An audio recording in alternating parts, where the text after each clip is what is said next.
Everyone, welcome to our YouTube channel black diamond. एक बहुत बड़ी न्यूज़ आ रही है डीजीएमएस से लेके ओवरमैन सर्टिफिकेट को लेके, चाहे वो रेस्ट्रिक्टेड सर्टिफिकेट हो या फिर अनरेस्ट्रिक्टेड सर्टिफिकेट हो। जो ओवरमैन रेस्ट्रिक्टेड सर्टिफिकेट ऑफ कॉम्पिटेंसी है एग्जामिनेशन 2020 जो कि सीएमआर 2017 के अंदर आता है, उसका रिजेक्शन लिस्ट निकाला गया है रेस्ट्रिक्टेड सर्टिफिकेट के लिए भी और अनरेस्ट्रिक्टेड सर्टिफिकेट के लिए, दोनों के लिए निकाला गया है एक लिस्ट। तो मैं आपको बताऊंगा कि रेस्ट्रिक्टेड सर्टिफिकेट में कितने लोगों का है नाम और अनरेस्ट्रिक्टेड सर्टिफिकेट कितने लोगों का नाम है, और बेसिक क्या रीज़न है कि ओवरमैन सर्टिफिकेट के लिए जो अप्लाई कर रहे हैं, ओवरमैन कॉम्पिटेंसी सर्टिफिकेट के लिए जो अप्लाई कर रहे हैं, उनका एप्लीकेशन रिजेक्ट कर दिया जा रहा है। क्या कारण है कि उनका एप्लीकेशन आखिर रिजेक्ट हो रहा है, तो उसको कैसे सुधारा जा सकता है। सबसे पहले मैं रेस्ट्रिक्टेड सर्टिफिकेट की बात करूं तो ओवरमैन restricted certificate of competency examination 2020 under CMR 2017, यानी कि जो एग्जामिनेशन के लिए अप्लाई करते हैं, ओवरमैन सर्टिफिकेट के लिए अप्लाई करते हैं एग्जामिनेशन के लिए, यानी जो फील्ड वाले कैंडिडेट होते हैं वो जो एप्लीकेशन करते हैं ओवरमैन सर्टिफिकेट के लिए, तो ये उनका लिस्ट है। इसमें एग्जाम्सम्स नहीं लिखा हुआ है। एग्जाम्सम्स का मतलब होता है कि वो कैंडिडेट जिन्होंने डिप्लोमा किया है, देन 1 ईयर का पीटी किया है, देन आपने अप्लाई किया है, तो वो एग्जाम्सम्स बेसिस पे आते हैं। मैं आपको बताता हूँ कि क्या कारण है जिसके कारण रिजेक्ट किया गया है।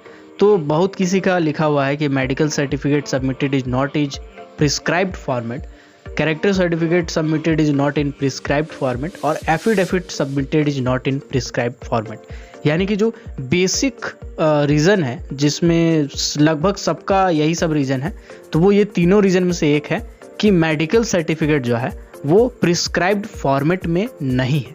यानी जो मेडिकल सर्टिफिकेट डीजीएमएस ने जारी किया है अपना, उस फॉर्मेट में ही साइन करा के, और जो ऑथराइज्ड मेडिकल ऑफिसर है उसी से सिग्नेचर करा के, उसका मुहर मरा के, उसके बाद आपको सबमिट करना था।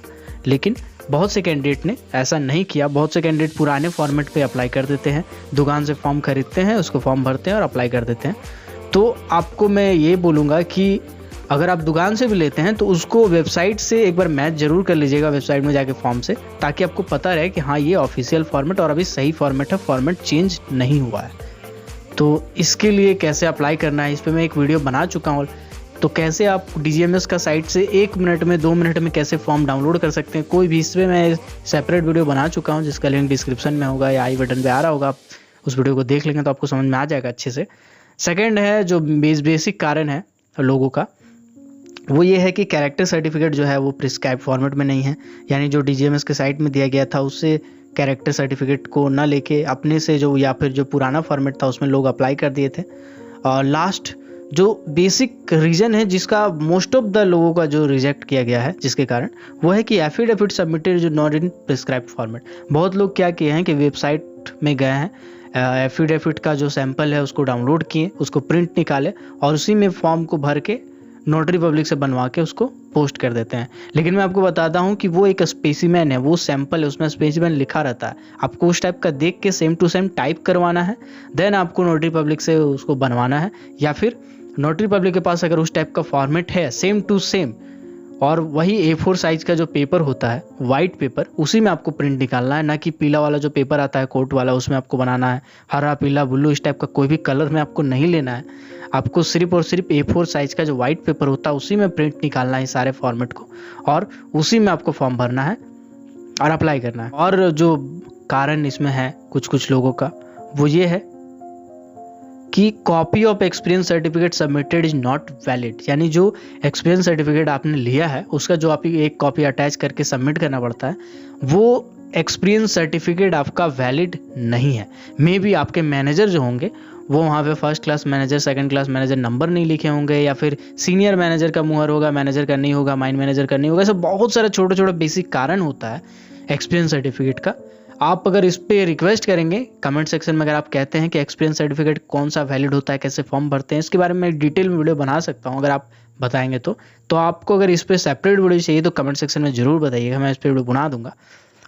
और जो बेसिक और कारण है बस यही सब है कि एक्सपीरियंस सर्टिफिकेट वैलिड नहीं है, मेडिकल सर्टिफिकेट फॉर्मेट में नहीं है, कैरेक्टर एफिडेविट फॉर्मेट में नहीं है। और एक चीज़ जो किसी का रिजेक्ट हुआ, ज़्यादातर का नहीं हुआ, किसी का हुआ, वो ये है कि एप्लीकेशन फॉर्म जो है जिसको जमा किया गया भर के, वो प्रिस्क्राइब फॉर्मेट में नहीं है। बहुत कोई क्या करते हैं, पुराने फॉर्म को ही अप्लाई कर देते हैं। आपको मैं बार बार कहता हूँ कि जब भी आप फॉर्म भरेंगे तो आप फॉर्म को एक बार वेबसाइट खोल के मैच कर लेंगे कि वही फॉर्म वही सब कुछ है कि नहीं, कुछ चेंजेस तो नहीं आया, उसके बाद ही अप्लाई करेंगे तो बेहतर होगा आपके लिए, नहीं तो बाद में हो सकता है कि आपका रिजेक्ट किया जाए। तो बेसिक ये 3 कारण हैं जिसके चलते रेस्ट्रिक्टेड सर्टिफिकेट वाला का निकाल दिया गया है, मतलब रिजेक्ट कर दिया गया। बाकी कुछ कुछ का रीज़न ऐसा है, जैसे इंटरमीडिएट और इक्विवेलेंट सर्टिफिकेट जमा नहीं किया गया है, ऐसा किसी किसी का रीज़न है। बट ज़्यादातर का यही है कि मेडिकल सर्टिफिकेट सही फॉर्मेट में नहीं है, कैरेक्टर सही फॉर्मेट में नहीं है, एफिडेविट सही फॉर्मेट में नहीं है।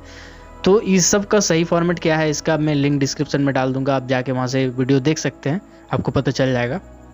किसी किसी ने स्टेचुअरी सर्टिफिकेट जो डाला है वो भी उनका वैलिड है, वैलिड नहीं है।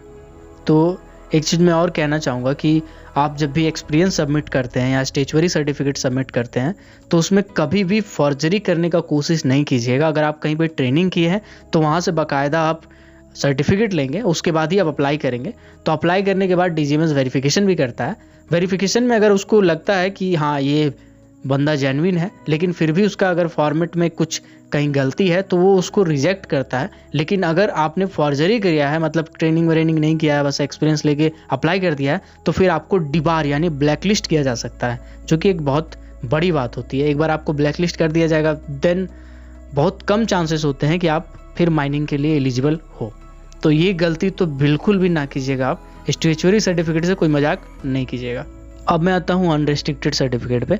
तो अनरेस्ट्रिक्टेड सर्टिफिकेट में ज़्यादातर लोगों का जो रिजेक्ट किया गया है वो या तो एफिडेविट के लिए रिजेक्ट किया गया है कि एफिडेविट का फॉर्मेट सही नहीं है, जिसके बारे में मैं आपको बता चुका हूँ ऑलरेडी कि एफिडेविट क्या फॉर्मेट में होना चाहिए।